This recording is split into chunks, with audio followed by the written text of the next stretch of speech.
ऐसे सांस अटक जाएगी। आई एम सॉरी, मैं ये वीडियो बना रही हूँ रो रो के, लेकिन मेरा कोई। Hello everyone, welcome back to my YouTube channel Supriya Singh. कैसे हो आप सब? होप करते हो आप सब बहुत ही अच्छे होंगे, स्वस्थ होंगे, मस्त होंगे।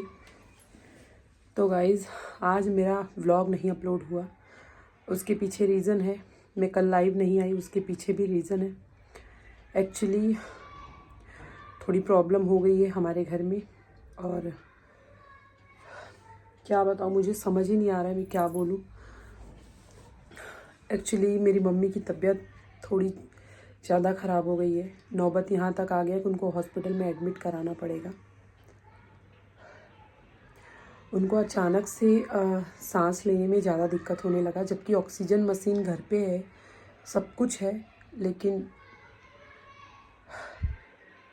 कुछ चीज़ें मैं आपको नहीं बोल सकती, उसके लिए आई एम सॉरी। बट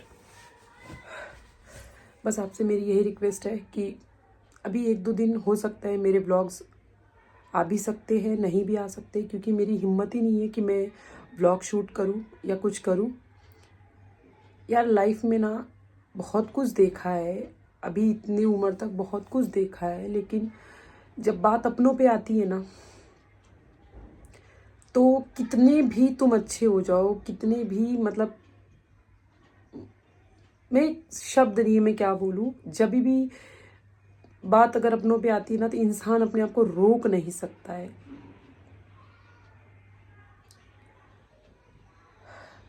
मैं किस वे में ये बात लेके जाऊँ मुझे खुद को नहीं समझ में आ रहा है। मुझे इतना बुरा लग रहा है ना कि मैं क्या बताऊँ। मतलब यार, ना चाहते हुए भी प्रॉब्लम हमारे घर में ही क्यों आती है। मतलब सीरियसली बता रही हूँ, मैं इसीलिए नहीं रो रही हूँ, इमोशनल हो रही हूँ कि ठीक है, मुझे कोई सिंपैथी लेना है या मुझे कोई आप लोगों से हमदर्दी ज़्यादा पानी है, इसलिए मैं नहीं रो रही हूँ। मैं इंसान बोले तो किससे बोले, हमारे घर में सब डिस्टर्ब है, मैं खुद डिस्टर्ब हूँ। हम कभी नहीं चाहते कि हम कभी कुछ ऐसा करें, लेकिन ये वक्त, ये समय, ये हालात, या फिर या क्या पता क्या चीज़ ऐसी हो जाती है जो हमसे हो जाती है, और जो चीज़ हम नहीं चाहते वही घटना हमारे साथ घटती है, और हम मजबूर हो जाते हैं। कभी कभी होता है ना, हर चीज़ अपने अगेंस्ट हो जाती है। मतलब तुम गलत नहीं भी हो तो भी तुम गलत ठहराए जाते हो। हाँ, तुम्हारे घर में अगर प्रॉब्लम नहीं तो भी अचानक से प्रॉब्लम आ जाती है। ये मुझे गुस्सा इस बात का लग रहा है यार, कि मतलब सारे दुख क्यों मेरी मम्मी को ही मिल रहे हैं, क्यों उनकी हालत इतनी ख़राब हो जाती है। मतलब यार, भगवान जी आप हो तो थोड़ा तो तरस खाओ प्लीज़। देखो, सब दर्द बर्दाश्त हो जाता है। इंसान इंसान किसी के सामने वाले को लगता है ना, कभी कभी होता है जब हम कभी किसी से बात करते हैं तो सामने वाले को लगता है अरे अरे बहुत रूड बात करती है, लेकिन उसको नहीं पता होता है कि उसके दिलो दिमाग में क्या चल रहा है। उसको ये नहीं अंदाजा होता है कि उसके ऊपर क्या बीत रहा है। अगर सामने वाला कोई चीज़ बोल रहा है, कर रहा है, तो कभी कभी उसकी मेंटेलिटी या कभी कभी उसका माइंड सही नहीं होता है। मतलब दिमाग में इतनी सारी चीज़ें चलती रहती है कि इंसान कुछ भी बोलता है। ऐसे मैं भगवान को भी बोलती हूँ कभी कभी कि भगवान जी यार, क्यों करते हो ऐसा? हमारा ही घर मिला है क्या? हमने ऐसा क्या बिगाड़ा है लोगों का? अरे हम अपने में रहते हैं, किसी से कोई दूर दूर तक का मतलब नहीं रखते, नहीं ज़्यादा किसी से हमारा बात व्यवहार रहता है, इसीलिए कि कल को कभी किसी से गलती से कोई मगजमारी ना हो जाए। फिर हमारे साथ ही प्रॉब्लम क्यों हो जाता है यार? अब मम्मी की तबीयत जब से ख़राब है ना, इतना दिमाग ख़राब है ना कि क्या बताऊँ मैं। बहुत ज़्यादा दिमाग ख़राब है, पूरी डिस्टर्ब हूँ मैं। कुछ भी करने का मन नहीं कर रहा है, रोना भी आ रहा है, गुस्सा भी आ रहा है। आप लोगों को मैं छोटा सा क्लिप दिखाऊंगी, आप देखना, आपकी रूह कांप जाएगी। कल तो हमने पूरी उम्मीद छोड़ दी थी कि क्या हो गया है और अचानक से ऐसा क्यों हो गया है। हमने तो सोचा था कि भगवान अब हम कभी अपने आप को माफ़ नहीं कर पाएंगे। इतनी प्रिकॉशन, इतनी टेक केयर करते हैं हम लोग, उसके बावजूद भी अचानक से ऐसा क्यों हो जाता है। बोलते ना, इंसान को सिर्फ अपना दिखता है। कभी भी इंसान को ना दूसरों का दर्द देख के देखो। जो सामने हंसता चेहरा रहता है ना, जो इन्हीं के हंसने वाले चेहरे के पीछे कोई दर्द नहीं होता। जो इंसान हंसता है ना, अक्सर उसके पीछे बहुत दर्द होता है। कोई इंसान बोल पाता है, कोई बोल नहीं पाता है। कोई इंसान अपनी बातों को फ्रस्ट्रेशन से निकालता है।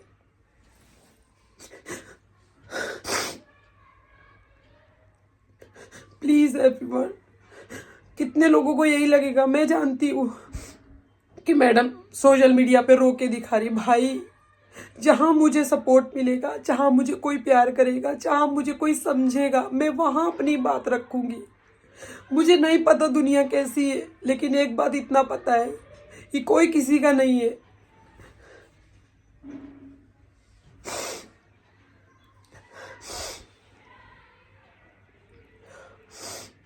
बस मैं यही प्रे करूँगी यार, आप लोग प्लीज़ प्रे करो, क्योंकि अभी मेरे भाभी का 9 मंथ चल रहा है, उनकी डिलीवरी एकदम क्रॉस हो गई है और उनके लिए भी प्रे करना है, क्योंकि अभी भी कोई दर्द नहीं है, कुछ नहीं है। 9 मंथ कंप्लीट हो गया है। उनका टेंशन तो है ही मेरे सर पे, प्लस ये मम्मी का अचानक से बीमार होना और घर का पूरा माहौल ख़राब हो गया है। मतलब जो खुशी थी, जो एक बोलते ना, एक नई उम्मीद थी कि अब भगवान सब कुछ सही कर देंगे, अब हमारे घर में खुशियाँ आ जाएगी, अब हमें कोई प्रॉब्लम नहीं होगा, लेकिन सब उल्टा हो रहा है, सब उल्टा हो रहा है।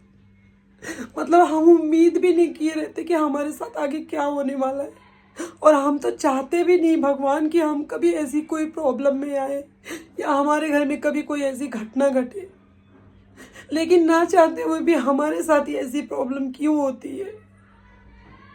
हमारा तो दूर दूर तक का कोई मतलब नहीं होता, लेकिन फिर भी वो घटना हमारे साथ ही घटती है। मुझे रोना इस बात का आ रहा है, इसके पहले मेरे पापा को ऐसा हो गया अचानक से, पापा के बाद हुआ तो फिर कुछ फैमिली प्रॉब्लम्स आ गए, फैमिली प्रॉब्लम्स दूर हुआ तो फिर एक उम्मीद जगी, चलो अभी कोई न्यू मेंबर घर में आ रहा है, हम उसका स्वागत करेंगे, हर चीज़ करेंगे।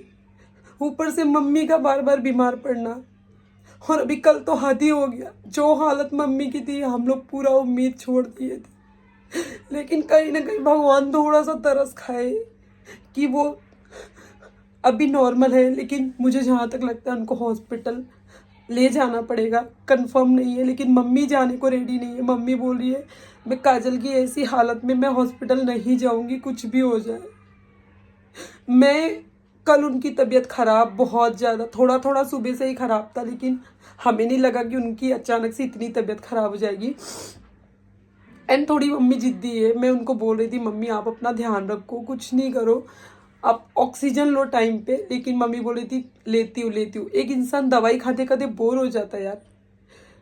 एक तो घर में मगजमारी, ऊपर से फैमिली का प्रेशर, ऊपर से बाहरी मगजमारी, मतलब कैसे इंसान एक झेले यार। जिसके ऊपर पड़ता है ना, एक बात सच है, भगवान सब देखता है। जो इंसान किसी का दर्द नहीं समझ सकता ना, ऊपर वाला आज तो नहीं देगा, क्योंकि आज तुम बहुत सुखी रहोगे, आज तुमको उसका फल नहीं मिलेगा, लेकिन ऊपर वाले के भी लाठी में ना आवाज नहीं होती है। जब वो अपना घुमाएंगे ना, तब अच्छों की निकल जाएगी। मैं यही बोलती हूँ यार, किसी को भी मत इतना परेशान करो, किसी को भी इतना मत तड़पाओ, सिर्फ और सिर्फ इंसानियत के नाते। अगर किसी का कोई चीज़ आपको नहीं अच्छा लग रहा है तो आप मत देखो वीडियो, मत कुछ बोलो, क्योंकि आपको नहीं पता होता, आप तो बोल के निकल जाते हो, लेकिन जो ये देखता है, जो ये पढ़ता है, उसको बहुत तकलीफ होता है। पिछले कुछ दिनों के 1-2 कमेंट ने इतना गुस्सा दिलाया, मतलब ना, गुस्सा हम कर भी नहीं सकते भाई, क्योंकि कोई ना कोई मुंह, हम सबका मुंह नहीं पकड़ सकते, कौन क्या बोलेगा। लेकिन ना, जब वो बातें, मेरी मम्मी भी मेरा वीडियो देखती है, मेरी मम्मी भी कमेंट्स पढ़ती है, जब कभी उनको ऐसा लगता है ना, तो उनको बहुत बुरा लगता है। उनको ये लगता है यार, मतलब लोगों की कैसी सोच हो गई है यार, कैसी सोच है। मतलब कुछ भी आप लोग सोच लोगे, हमारे घर में वो 9 महीने से वो प्रेग्नेंट है मेरी भाभी, हम उनका केयर नहीं करेंगे? उनके केयर करने में हम कभी कभी मम्मी का इतना केयर नहीं करते, थोड़ा बहुत उनसे बोलते हैं हम काम वाम करने के लिए। अब पता नहीं क्या है, मुझे नहीं पता, लेकिन मम्मी मेरी कुछ दिनों से ऑक्सीजन वगैरह बराबर नहीं ले रही थी। पता नहीं क्या उनके दिमाग में चल रहा था। अचानक से उनको खांसी ज़्यादा आया, तबीयत ज़्यादा ख़राब होने लगी, फिर सांस अटक गई। मतलब मैंने कोई वीडियो नहीं लिया।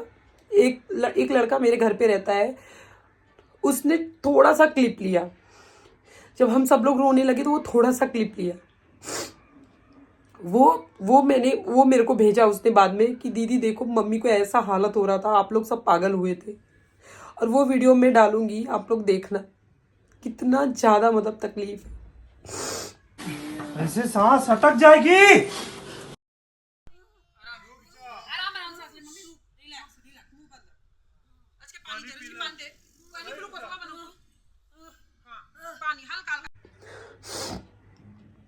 आई एम सॉरी गाइस, मैं इमोशनली मैं पता नहीं क्या कुछ बोल रही हूँ, मुझे खुद को भी नहीं समझ में आ रहा है मैं क्यों बोल रही हूँ, क्या बोल रही हूँ।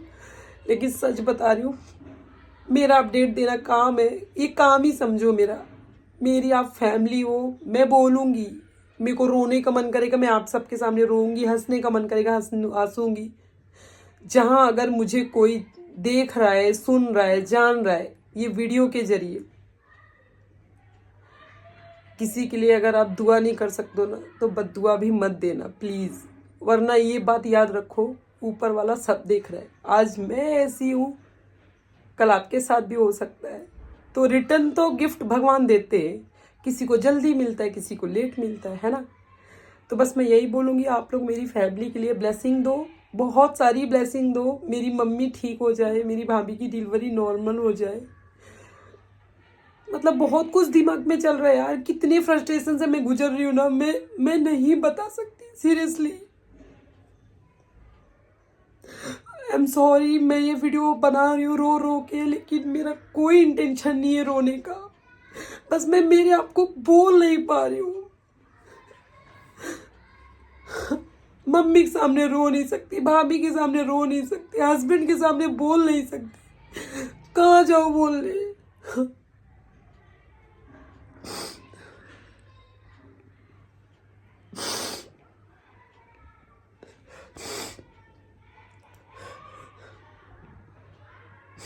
बहुत परेशान हूँ मैं, बहुत ज़्यादा। पिछले 1-2 दिन, हो सकता है आगे आगे आने वाले 1-2 दिन मेरे ब्लॉग आ भी सकते, नहीं भी आ सकते। आप लोग टेंशन मत लेना, जो भी रहेगा जैसा भी रहेगा, मैं थोड़ा ही वीडियो क्यों ना बनाऊँ, मैं कुछ ना कुछ आप लोगों को अपडेट देती रहूँगी। फिलहाल ढेर सारी ब्लेसिंग दो काजल के लिए, मम्मी के लिए, सब अच्छा हो जाए। मेरी पूरी फैमिली, पता नहीं किसकी नज़र लग गई है, क्या हो गया मुझे कुछ नहीं पता चल रहा है यार, कि हमारे ही घर में हमेशा कुछ ना कुछ प्रॉब्लम होते ही चला जा रहा है। आप लोग प्लीज़ गाइस ब्लेसिंग दो, आशीर्वाद दो, सब अच्छा हो और सब नॉर्मल हो जाए, मेरी मम्मी ठीक हो जाए, बस और कुछ नहीं चाहिए यार। आप लोग लाइक नहीं करोगे कोई दिक्कत नहीं है, बस गलत कमेंट मत करना प्लीज़। अब और कुछ नहीं बोल पाऊंगी, बस